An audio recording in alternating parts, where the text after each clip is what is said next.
Afortunados nosotros y por sobre todas las cosas en este momento Martín Cémola, que está acompañado por uno que sabe y mucho, pero más importante aún, lo decíamos recién, cuando te lo explican difícil, cuando te miran con carita de que vos no vas a entender, es porque alguna ventaja sacan de que vos no entiendas todo aquello que tiene que ver con esa entelequia denominada la economía.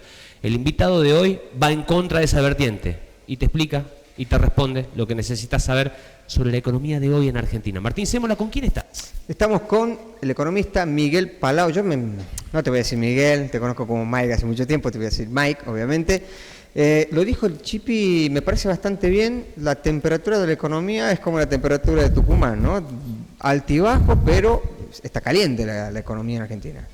Bueno, primero muchas gracias. Bien. Y voy a caliente, trazar analogías con la temperatura. Bueno, obviamente depende de qué enfoque lo veamos. Es importante hacer un diagnóstico previo, qué economía se agarra, qué economía recibe el gobierno y cuáles son los planes a futuro, ¿okay? Sin duda, Caputo no es un economista macro especialista en equilibrios generales, ¿no?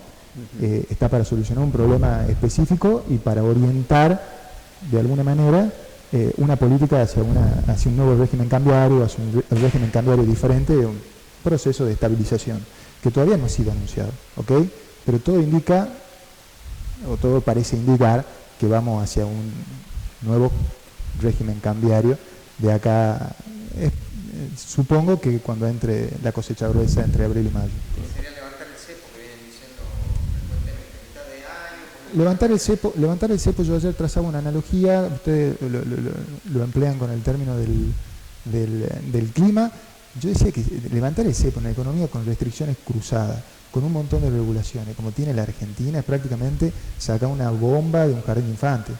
Tenés que ser muy quirúrgico, tenés que tener en cuenta muchísimas cosas, y ahí es donde está el equilibrio general. ¿Va? Vos me decías recién, che, está caliente. Sí, bueno, hay inflación, sí, hay inflación.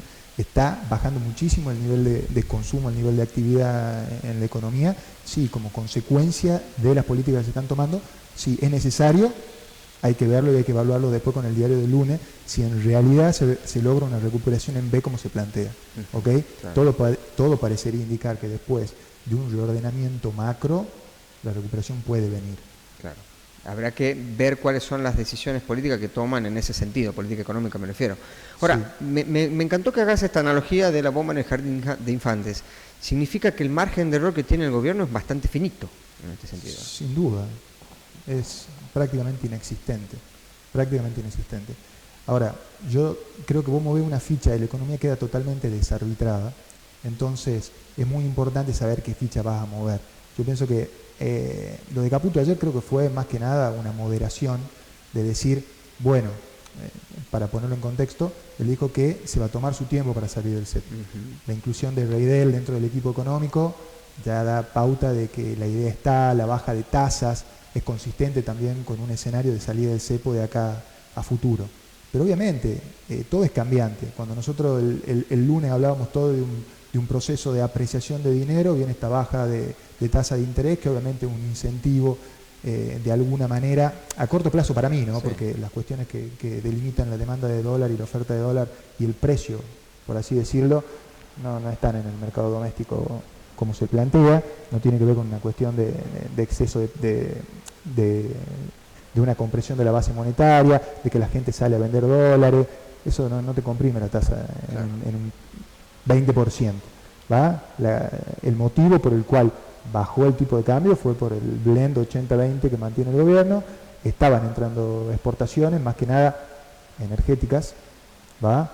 Y eso ya es una señal. Claro. Si vos estás vendiendo excedente energético, es porque se viene una recesión profunda en el país. ¿Va? Mirá qué dato. Y bueno, porque si no necesito energía, por algo es. Le contemos a la gente, le expliquemos que el blend es la posibilidad de liquidar a $2 distintos, el oficial y el contado con liqui, aquellos que exportan. Exactamente. Liquidas el 80% en el mercado libre de cambio y el 20% lo cargas en el contado con liquidación. Ese 20% venía siendo un porcentaje importante y venía comprimiendo el dólar a la baja. ¿Va?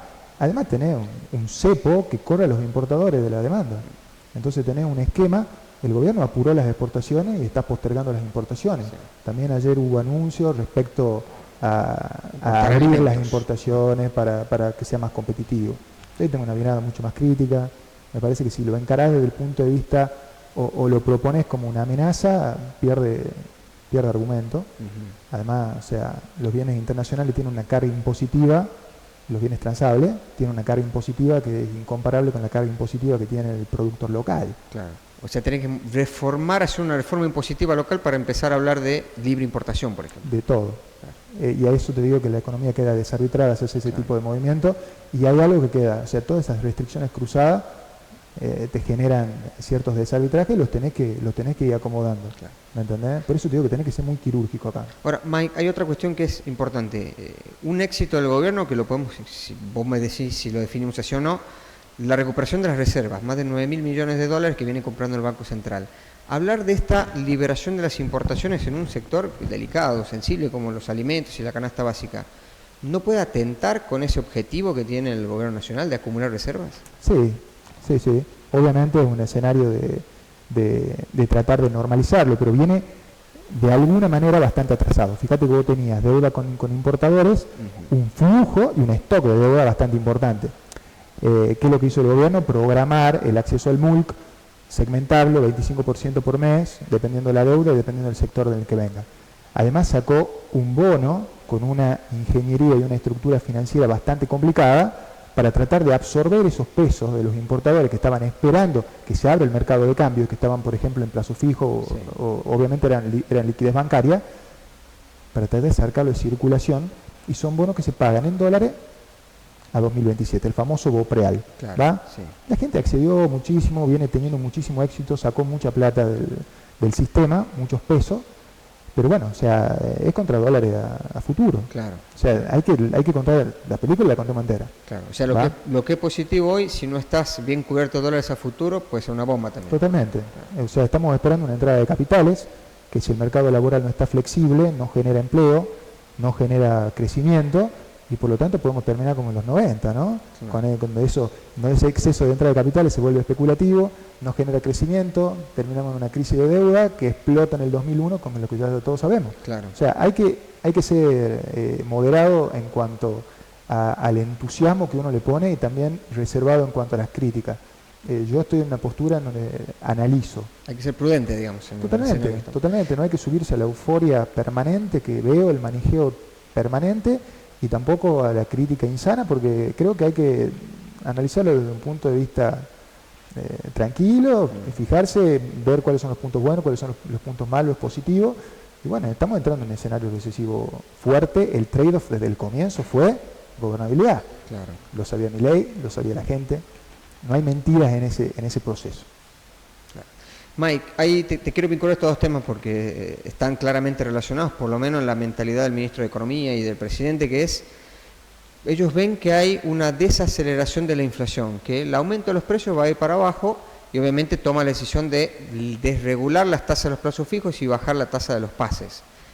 ¿Están relacionados los dos? ¿El gobierno realmente cree que en marzo o abril va a ser mejor que el mes de febrero en lo que tiene que ver con el IPC? ¿O cómo ves que se está dando esa relación? Mira, por las medidas que vienen tomando en las últimas horas, en los últimos días, yo creo que el dato de alta frecuencia... A ver, primero tengamos en cuenta el objetivo principal de la foto. La foto del superávit financiero, el superávit primario es muy importante, ¿no? Vos recién me nombrabas fuera del aire la cuestión esta de el roleo de la deuda. Sí. O sea, todo el perfil de vencimiento que vos tenías para el 2024, el 77% ya no está más. Entonces no tenés que pagar intereses sobre deuda. Para el año que viene. Claro. Entonces eso no entra dentro de tus gastos. Entonces, fíjate cómo vamos viendo el tema foto, ¿ok? Contemplando esta situación de esta ancla fiscal fuerte, yo te diría, por ejemplo, que yo no... si la pregunta es si vos ves un escenario deflacionario futuro, yo te diría que marzo y abril, por cuestiones estacionales, yo no lo vería de esa manera. De hecho, nosotros cuando hicimos estimaciones en enero, ya teníamos en cuenta que primero, para recibir los dólares que vienen de la cosecha gruesa, si el tipo de cambio resulta atractivo, porque hay muchas cosas que tenés que tener en cuenta ahí, y trato de no perderme en el hilo. Sí. Pero vos, imagínate, el que te vende dólares se va con peso y le acaba de bajar la tasa. Claro. ¿A dónde se coloca? Esa es la cuestión. Tener una tasa negativa. Entonces, lo más probable es que te da la tasa y vuelva al MEP y estamos en la misma calecita de siempre. Volvemos a lo del año pasado, estábamos en la misma en situación. la misma calecita de siempre, por ahí capaz que no sirve. Entonces, eso, la salida del cepo va a hacer que, obviamente, ya no jugué con jugadores chiquitos, entren nuevos players a la economía y que todas esas herramientas se desarbitren, ¿me entendés? Ya tengamos una tasa que vaya atendiendo al crawling peg del tipo de cambio. Claro. Si es que vamos a dejar un tipo de cambio fijo o un ancla cambiaria, o vamos a dejar flotar libremente el tipo de cambio, que es lo que está pasando. Respecto a tu pregunta, Martín, yo la inflación en marzo la veo recalentada un poquito, por cuestiones estacionales. Claro. Pero creo que el gobierno también empezó a ver que el core de la inflación viene aumentando, y por esto estas medidas, estas advertencias. ¿Qué es el core? Explícame para que lo El core, entendamos bien. el core es la inflación núcleo, ¿ok? La que no viene afectada por cuestiones estacionales ni Ahora por sí. los regulados.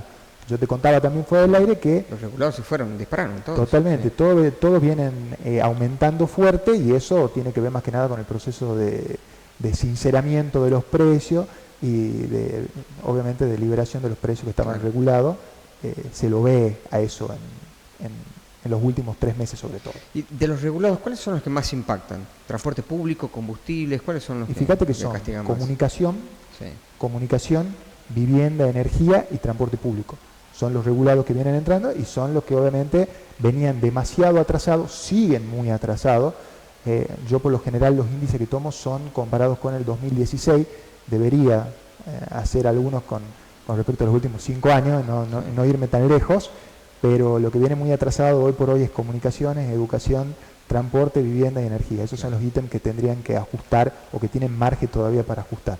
Hay que empezar a cambiar el nombre del rubro, ¿no? Ya de regulados van a quedar Hay que por cambiar. pocos. ¿no? Así es.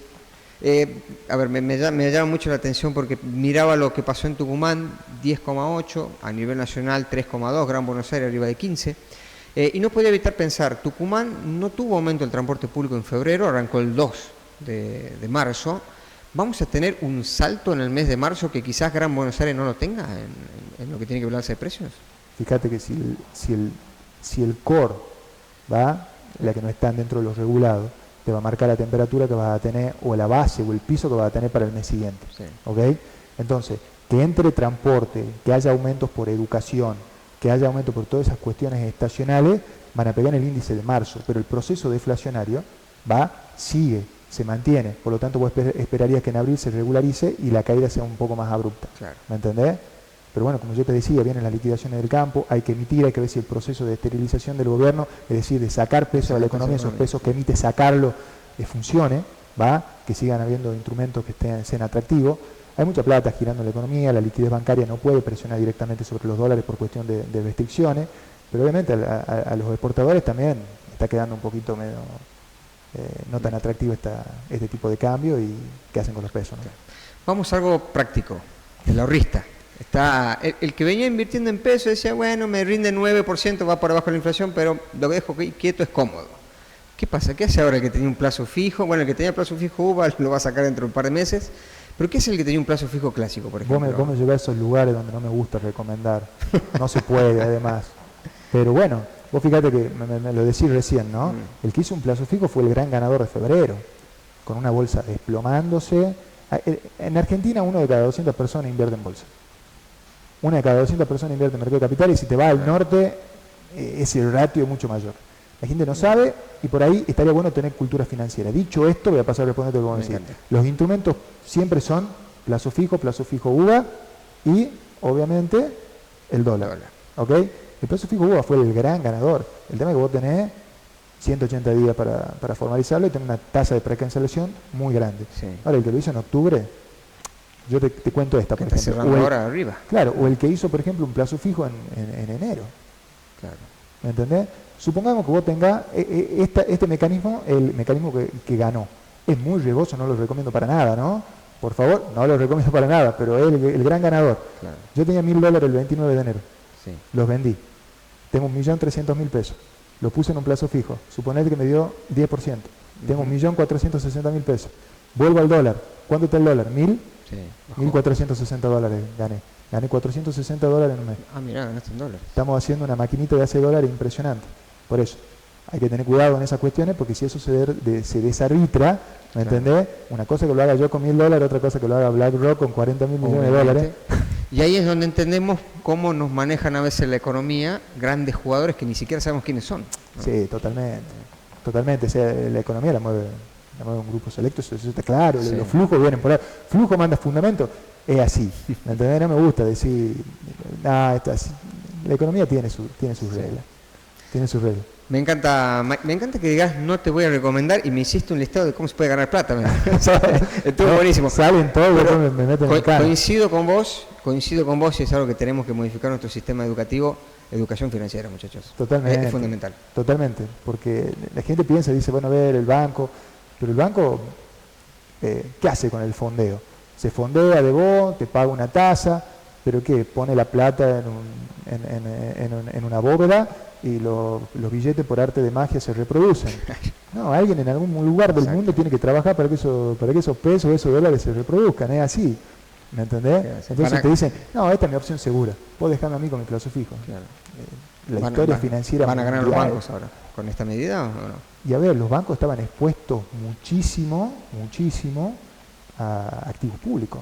Vos fíjate que lo que hacían era, che, dame plata, le decía el Estado, dame plata, toma, y yo te la pago. Entonces te fijo la tasa de interés. ¿Va? Entonces ahora bajando la tasa de interés, tratando de que esa tasa de interés fluctúe, sería lo lógico, los bancos ya no tienen ese negocio. Claro. Ahora van a tener que salir a competir. Y van a tener que ganar plata como ganan los bancos de la mayor parte del mundo, ofreciendo crédito. Y por ahí puede venir la reactivación de la economía. Nosotros tenemos un crédito cerrado y poco acceso al crédito desde hace muchísimo tiempo. Muchísimo. Sí, pero le veo falta. Las tasas siguen estando altas, la nominal sigue estando alta y sobre todo estamos en una economía que es 100% inestable. Así son las economías de altísima inflación y recesivas, tienen una inestabilidad tremenda. Vamos a decir, che, sí, tenés que ser quirúrgico.